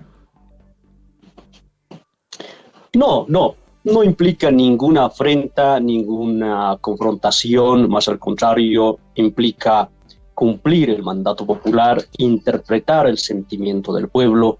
Nosotros somos mandatarios, electos y designados respectivamente, entre el presidente, vicepresidente, asambleístas nacionales, y los ministros de Estado son funcionarios designados. Somos mandatarios. El pueblo boliviano está exigiendo que nuestro presidente, nuestro gobierno nacional, legítimamente electo, legalmente constituido el año 2020 a través de las urnas, debe cumplir las tareas históricas que le ha demandado en materia económica, en materia social, en materia política, y consecuentemente ese es el mandato que nosotros estamos cumpliendo. Y los asambleístas tenemos que contribuir y estar a la altura del desafío histórico, tenemos que darle la talla y estar fundamentalmente comprometidos en llevar adelante estos procesos de reconstrucción de la economía, en los procesos de industrialización de nuestro país y en materia política, cumplir con la exigencia histórica de la memoria, verdad y justicia, que por cierto ha estado encarando en este último punto en materia política el ministro de Gobierno. Entonces eso es lo que ha reconocido. Sería afrenta, sería ponerse al frente si acaso no cumplimos el programa del pueblo, si acaso no estamos con la causa, con el programa, con los proyectos, con la resolución de los grandes problemas que tiene la sociedad, que tiene nuestro país. Eso sería estar al frente. Estamos nosotros en el lado correcto de la historia, en el camino correcto del proceso de nuestra revolución democrática y cultural, y como militantes del movimiento al socialismo que nos ha tocado asumir en esta oportunidad a través de una elección popular, es que tenemos que ser coherentes y consecuentemente cumplir este mandato. De eso se trata. Nosotros consideramos así, de acuerdo a una lectura adecuada de la realidad política, económica, social que está viviendo nuestro país.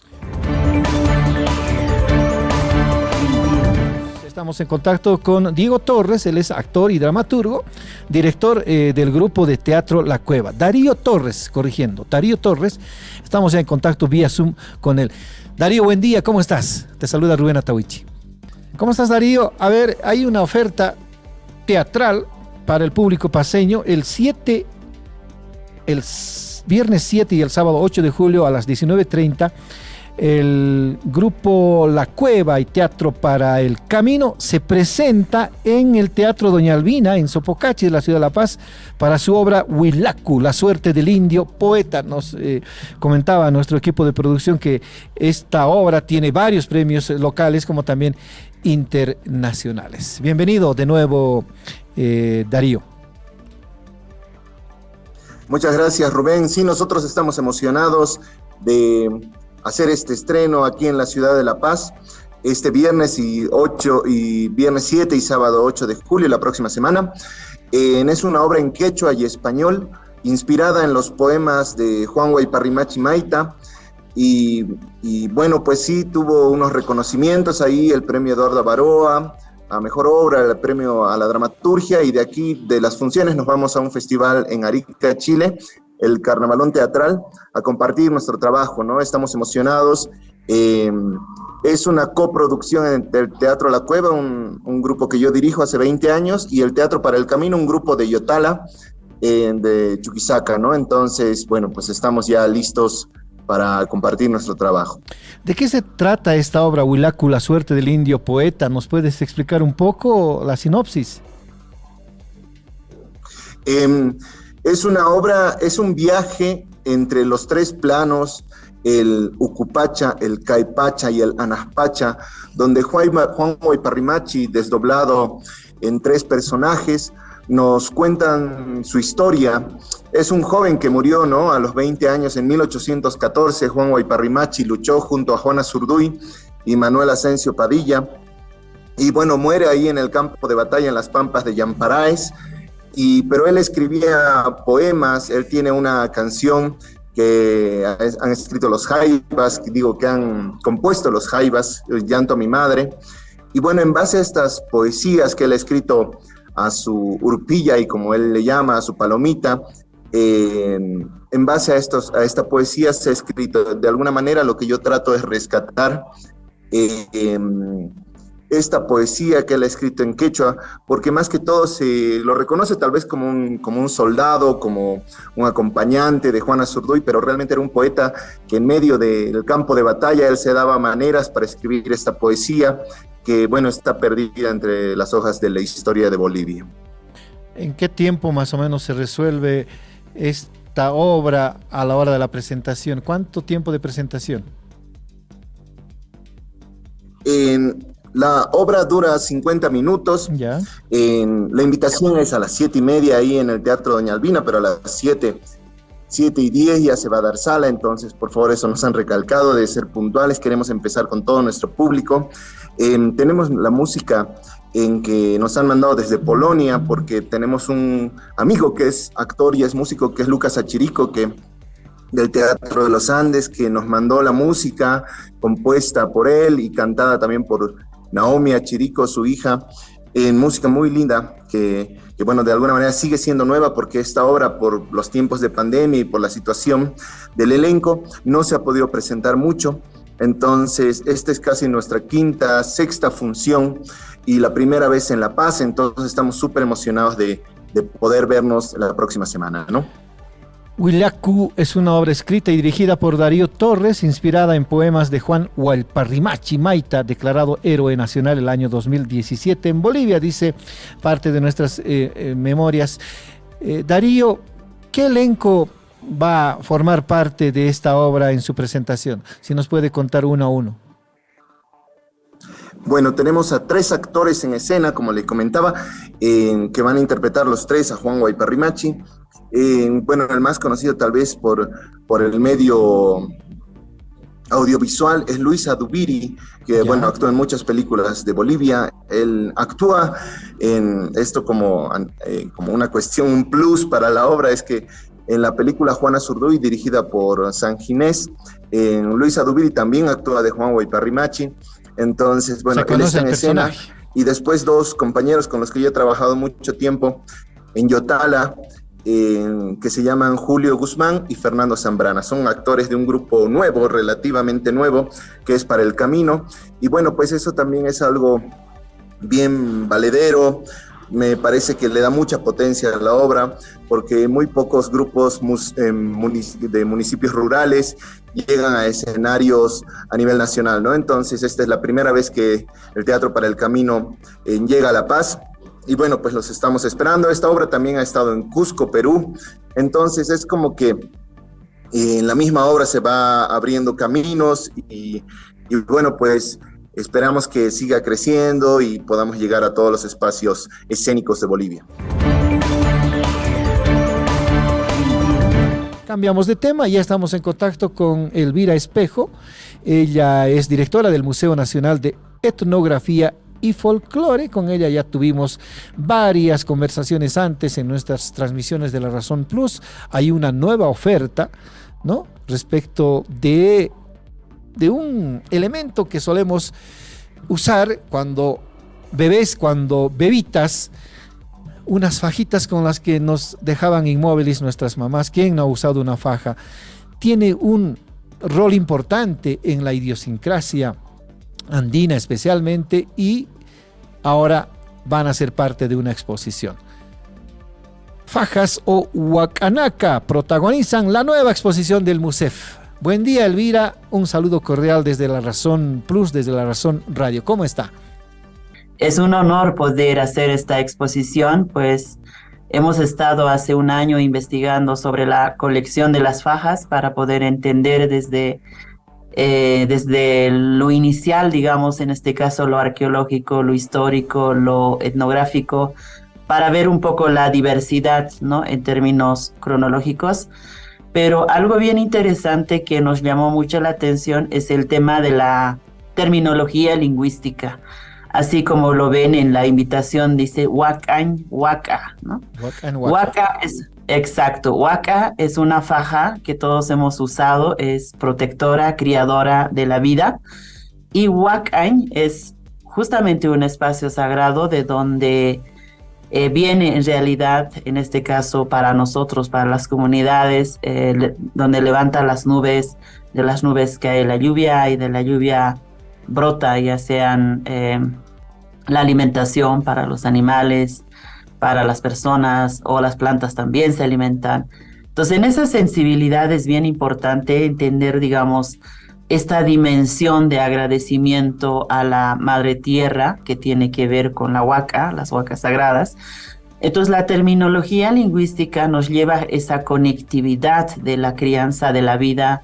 Yo agradecer, digamos, a los cerros, a los apus, a la tierra, por darnos la comida, ¿no? Más que todo.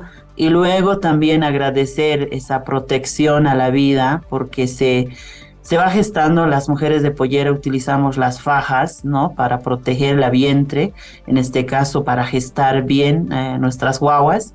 Y luego cuando nacen también lo envolvemos, ¿no? Y lo criamos así porque cuando nacen son frágiles y para cargar, porque nosotros tenemos que ir con los rebaños, con los animales, a los cerros, a las pampas, al pastoreo, o también a la agricultura. Entonces, para no tener estos problemas, digamos, nosotros envolvemos para que sea más estable y así cargarlos, ¿no? Y llevarlos con nosotros.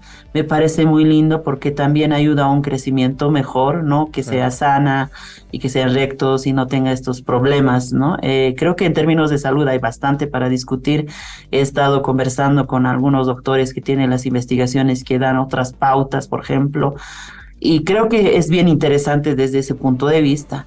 Y luego así sucesivamente se llega a una juventud donde nosotros como jóvenes nos exhibimos con los mejores tejidos para mostrar, ¿no? El desarrollo de las estructuras, de las técnicas, de las iconografías, los formatos grandes, pequeños, medianos, para encontrar nuestras parejas y luego formar la familia. Y hay fajas sagradas, hay fajas de la vida cotidiana, y luego viene ya la tercera edad, también hay fajas especiales, ¿no? Para personas mayores, y fajas incluso para alargar la vida. En este caso son las fajas mortorias que envuelven los fardos funerarios, que se puede ver en este caso en nuestros fardos funerarios en aquellos tiempos, ¿no? Entonces, algo que me ha impresionado es que esa conectividad nos ayuda a entender. Esto es un resumen de lo que les estoy contando, porque hay un catálogo de 400 páginas que ya está en nuestra página web www.musea.org.bo. Ustedes pueden descargar y leerla porque hay 400 páginas de información, ¿no? Desde esa diversidad, incluso de las cadenas operatorias, cómo se pesan las fibras en términos de obtención, tratamiento, elaboración, y así sucesivamente, llegando un poco a la diversidad. Por ejemplo, hay iconografías como el cachi. Cachi es una figura protectora que también son como dientes, ¿no? Entonces, es muy hermoso el puyhuaca, por ejemplo, ¿no? Que tiene que ver con los ojos, como que el tercer ojo del tejido, en este caso de la faja, guarda nuestra vida de la mejor manera, nos cuida.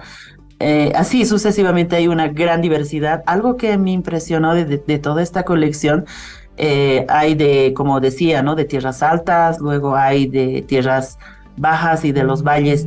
Me impresionó mucho de tierras bajas. Tenemos unas fajas tejidas en hilo de algodón, que es algodón café oscuro y café claro y medio, que no son tintoreados, son cafés naturales de flor. Entonces eso quiere decir que nuestros abuelos fueron grandes biólogos para hacer esa manipulación genética, que me impresiona porque está en los textiles más antiguos, ¿no? Y eso es de la región del Chaco, de Tierras Bajas. Entonces me ha impresionado bastante porque también hay fajas de ese territorio. Entonces creo que es muy interesante poder viajar en una dimensión amplia. Entonces, ayer hemos inaugurado la exposición y hoy está abierto y va a estar abierto hasta diciembre, porque es una exposición que se ha trabajado por más de un año, entonces vale la pena que la gente conozca, pero es muy importante también tener la lectura, así es que descarguen el catálogo, está en PDF, no hemos podido imprimirlo justamente por estos recortes presupuestarios, pero sí está volando en PDF y yo sé que esto también llega a nuestros hermanos de la frontera como Chile, Argentina, Perú, México y a todos los que quieran conocer sobre nuestra colección. La Razón Plus presentó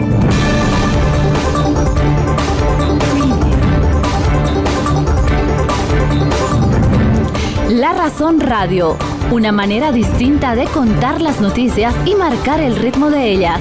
Actualidad, entrevistas y comentarios.